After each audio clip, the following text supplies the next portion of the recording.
ada beberapa catatan, kalaupun tidak catatan besar ya catatan kecil yang bisa kita pahami secara objektif konteks berdirinya kedua organisasi yang sama-sama berdiri di tengah warga NU, warga Nahdlatul Ulama.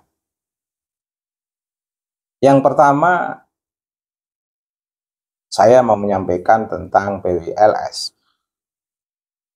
Perlu diketahui bahwa berdirinya PWLS itu karena dilatar belakangi kondisi sosial, politik, dan sosial budaya masyarakat yang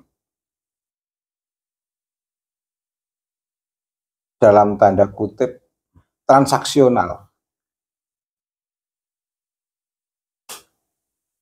Ini bukan istilah yang sederhana ini. Masyarakat yang budaya politik dan budaya politik yang transaksional. Dikatakan budaya politik transaksional itu maksudnya ada sebuah wilayah-wilayah politik yang sebenarnya membahayakan bangsa, tetapi karena ada sistem transaksional ini, sehingga politik yang membahayakan itu seperti tidak terbaca, seperti sesuatu yang dianggap biasa-biasa saja.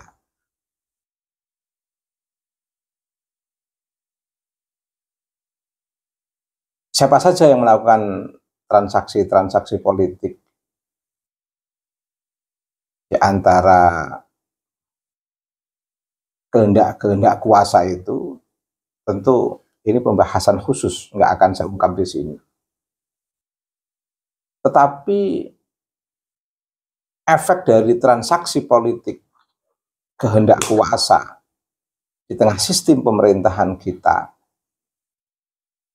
akhirnya tidak merasakan bahwa ada gerakan yang membahayakan bangsa,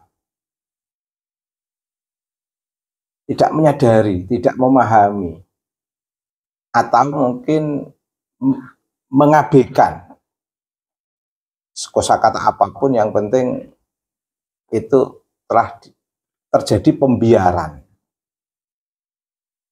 Misalnya terhadap sesuatu yang membahayakan bangsa yang dibiarkan atau telah terjadi pembiaran, itu ceramah-ceramah yang mengatakan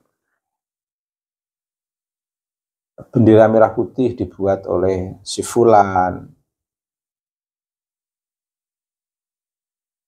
Pangeran Diponegoro bin fulan, makam-makam yang dibin fulankan yang mengarah pada glorifikasi klan Ba'alwi misalnya. Indonesia milik Jawa milik Tarim misalnya. Terus maraknya lagu-lagu yang bukan lagu kebangsaan untuk glorifikasi kawasan yang di luar kawasan Indonesia misalnya. Ini kan membahayakan politik bangsa, eksistensi bangsa. Meskipun masuknya lewat budaya masyarakat. Tapi kan ini efek pembiaran yang dilakukan oleh elit politik yang saya katakan karena transaksi politik itu tadi.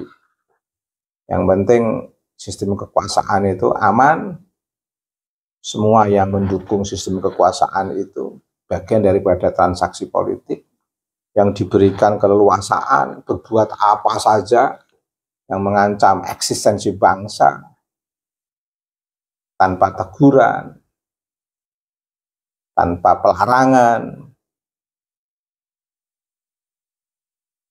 Akhirnya ya sangat dibutuhkan dengan kondisi fenomena yang seperti ini, kesadaran masyarakat, kesadaran sivik masyarakat, kesadaran kewarganegaraan masyarakat, kesadaran hubbul waton minal imannya masyarakat, cinta tanah air bagian daripada keimanan, konsep yang menarik yang ditanamkan oleh para pendiri bangsa ini dari kalangan ulama di lingkungan Nahdlatul Ulama.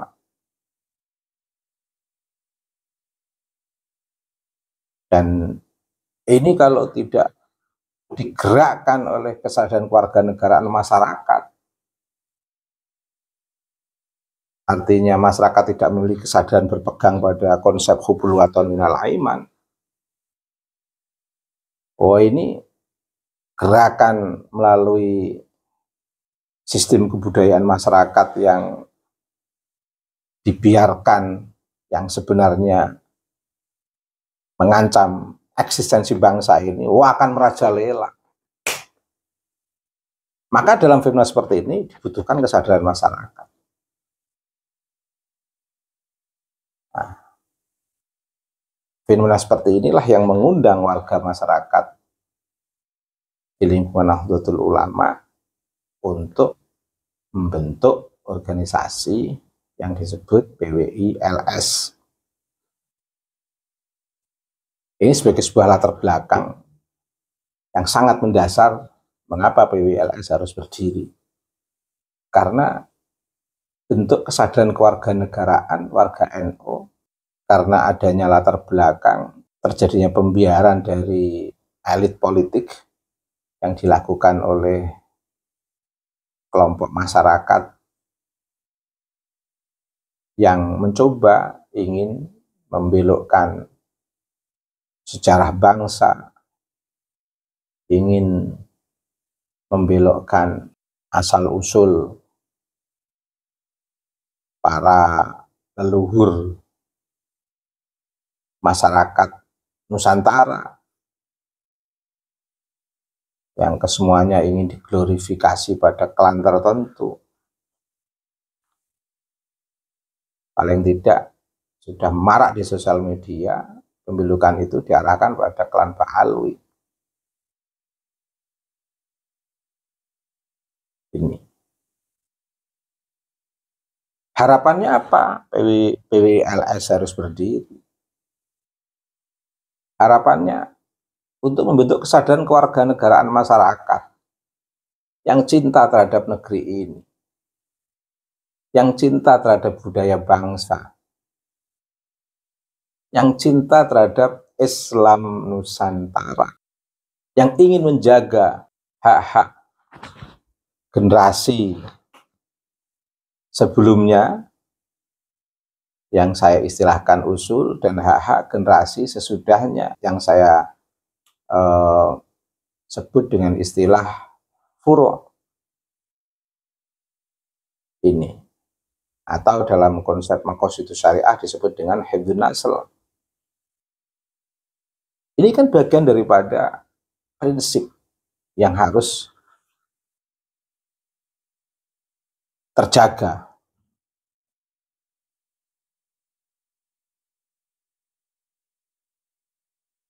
Nah, ini latar belakang berdirinya PWI-LS. Dan PWI-LS berdiri bukan untuk persaingan dengan atau bersaing dengan PBNU. Tapi PWI-LS berdiri untuk mengisi ruang kosong yang belum tergarap oleh badan-badan otonom atau langsung dari PBNU. Sehingga PWI-LS itu bisa menjadi mitra atau bisa menjadi kekuatan penyokong pengurus besar Nahdlatul Ulama. Bisa menjadi mitra, bisa menjadi kekuatan penyokong pengurus besar Nahdlatul Ulama. Mengapa? Karena latar belakang dan visi ke depan PWLS itu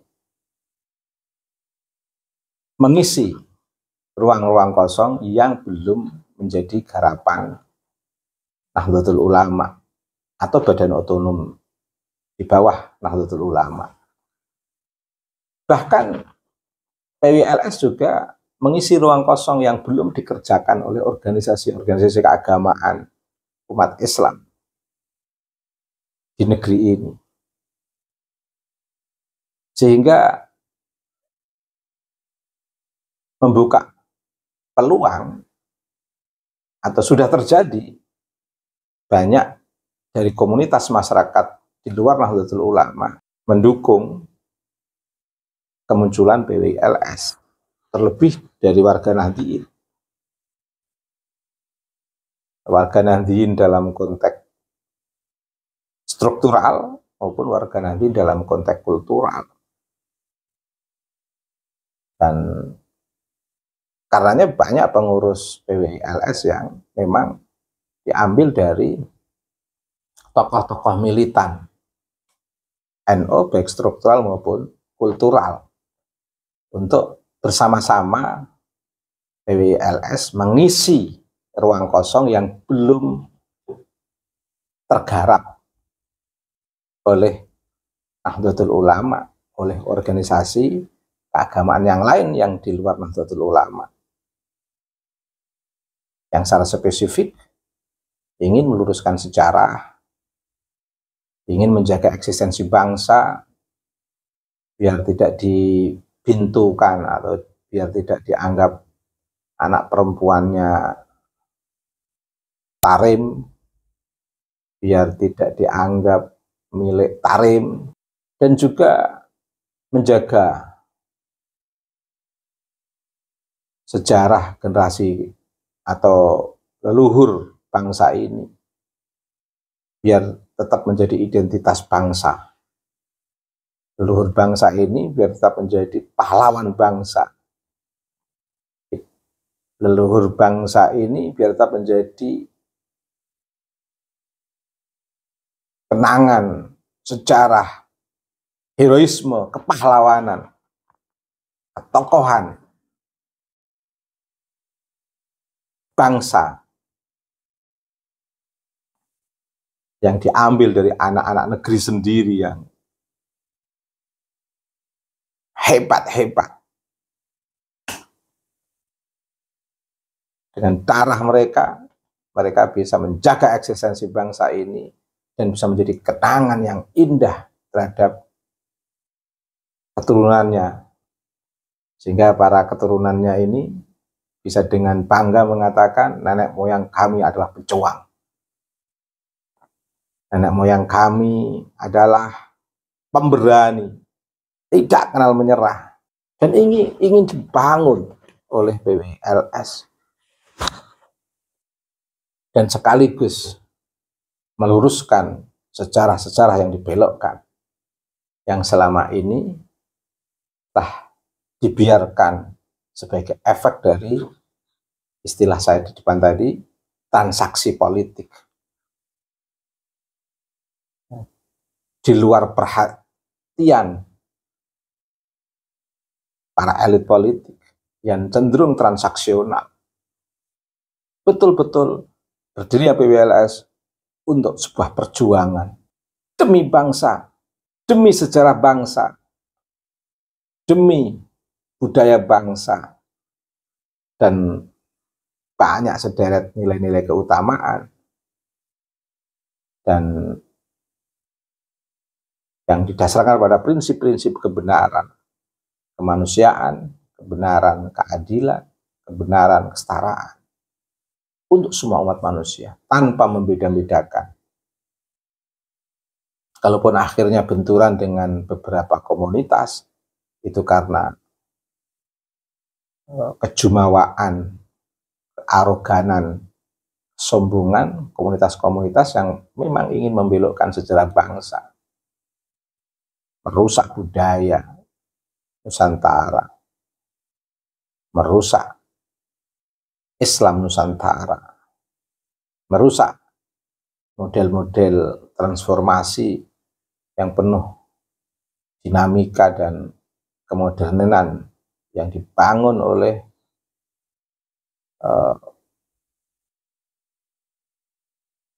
generasi sebelum kita.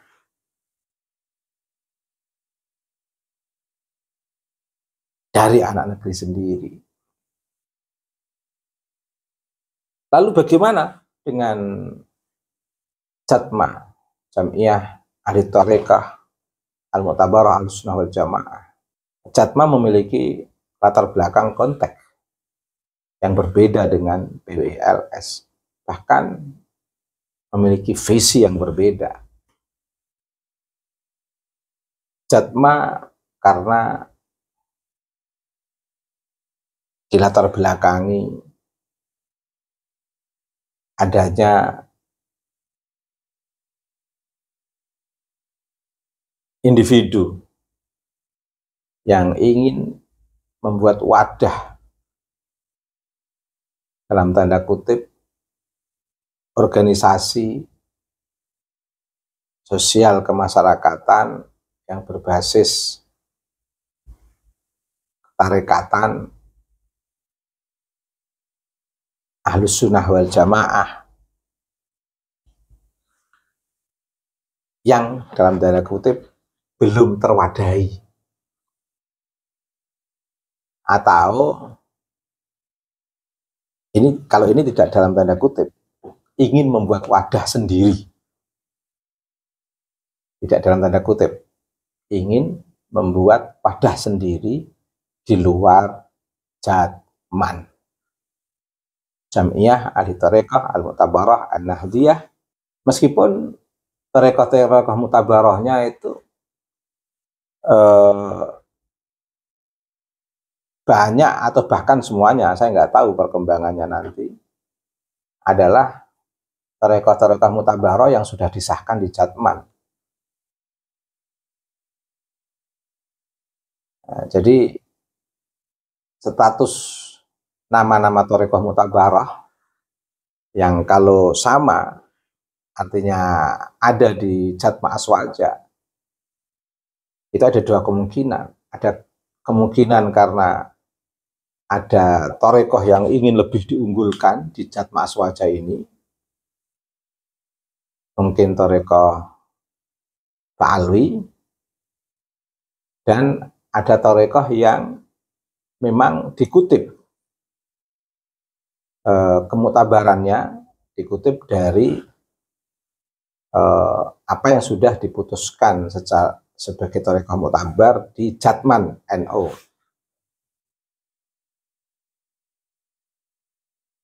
Karena memang pendiri Jatma Aswaja pun telah lama berada di Jatman NU, karena sudah pergantian kepengurusan, mungkin ingin melanjutkan eksistensi Habib Lutfi bin Yahya, oleh para pengikutnya ini bersepakat tentu atas inisiasi Habib Lutfi bin Yahya untuk membuat wadah baru yang disebut Jatma Ahlussunnah wal Jamaah. Dalam konteks warganegaraan sah, karena berserikat, berpendapat itu dilindungi undang-undang. Persoalan hal yang melatar belakangi tentu ini persoalan personal yang saya tidak bisa ungkapkan di sini, karena memungkinkan salah. Daripada memungkinkan salah, lebih baik tidak usah saya sampaikan apa yang menjadi data analisis saya. Tapi ke depannya harus saya sampaikan, ini menjadi PR pengurus besar Nahdlatul Ulama.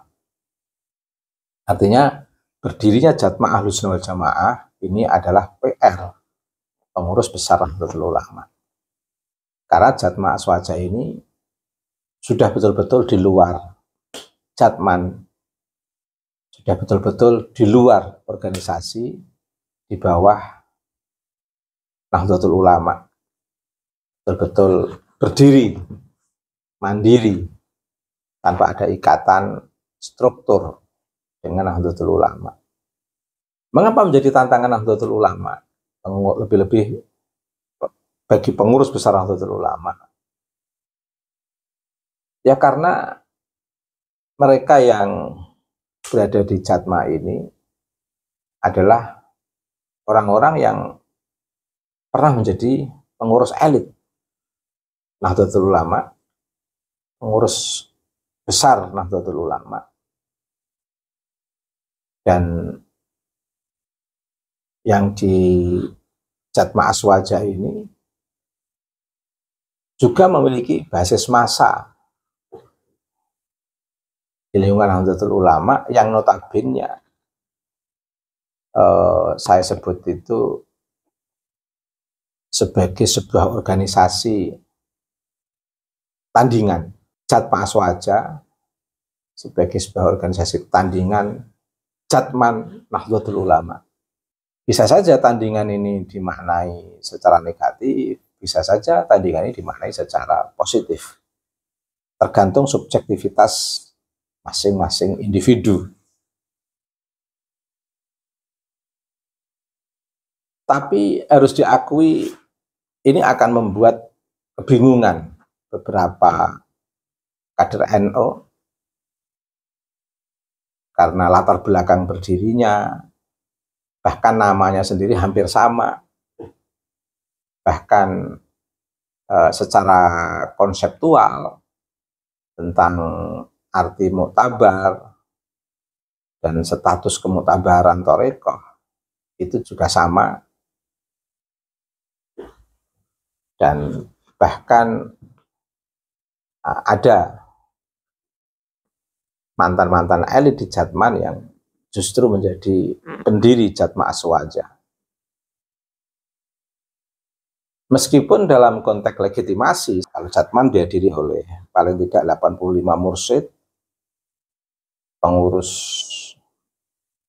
Thariqah Jatman se-Indonesia telah hadir 95% paling tidak.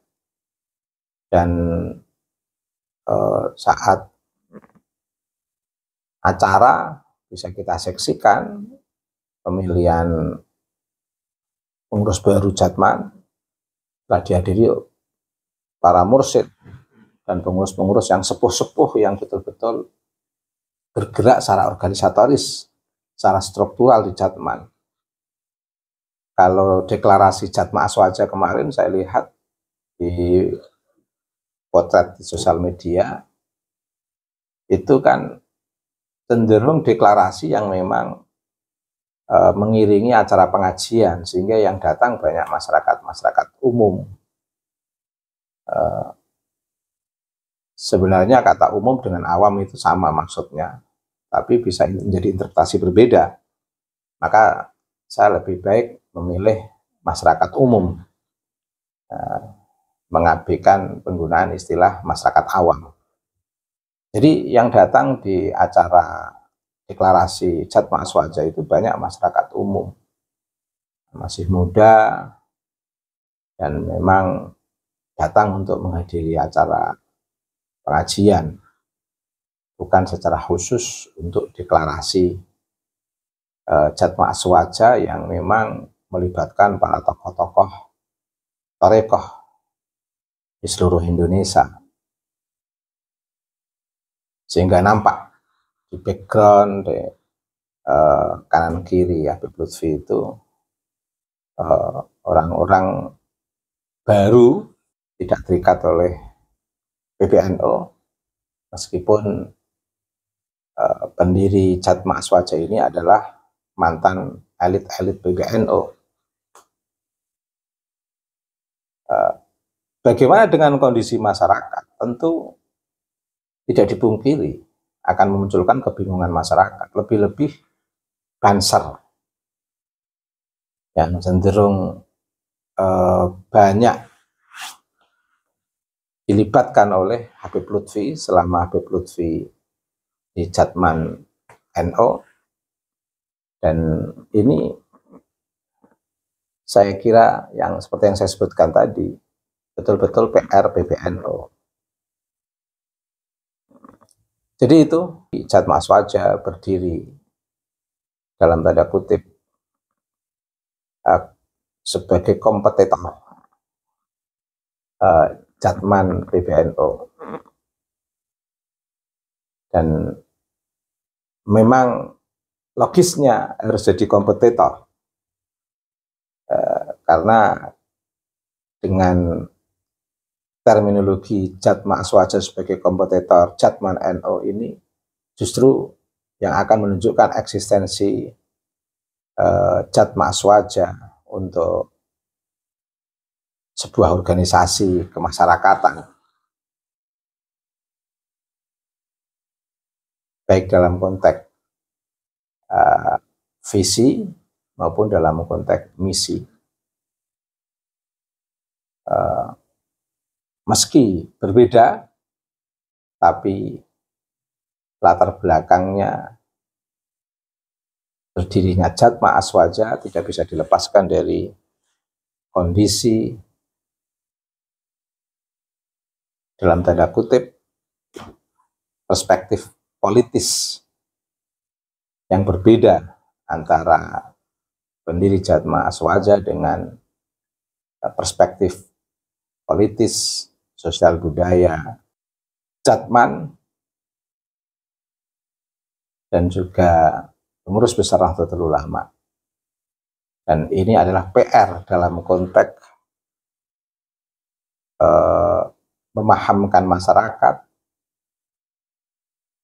PR dalam konteks mensinergiskan PBNU dengan ormas-ormas yang lain termasuk Jatma Aswaja yang mau tidak mau harus saling menghargai karena sama-sama dilindungi undang-undang. Tapi juga bagaimana PR ini pemahaman kepada masyarakat, karena masyarakat paham bahwa pengurus Jatman, pengurus Jatma sama-sama memiliki prinsip dan konsep Ahlus Sunnah wal Jamaah, sama-sama dari latar belakang KNO-an, tetapi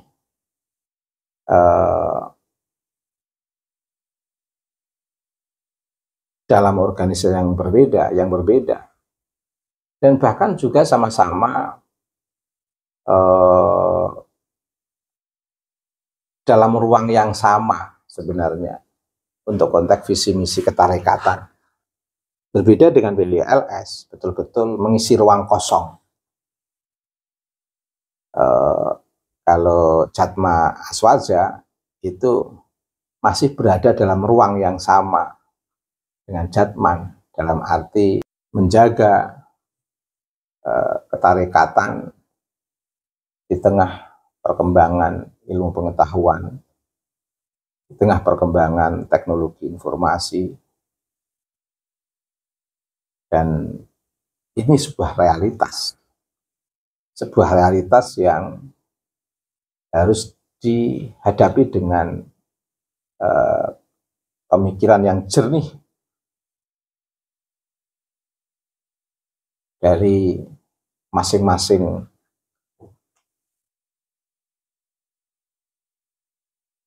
tokoh yang berada di struktur antara Jatman dan Jatma. Dan kita lihat bagaimana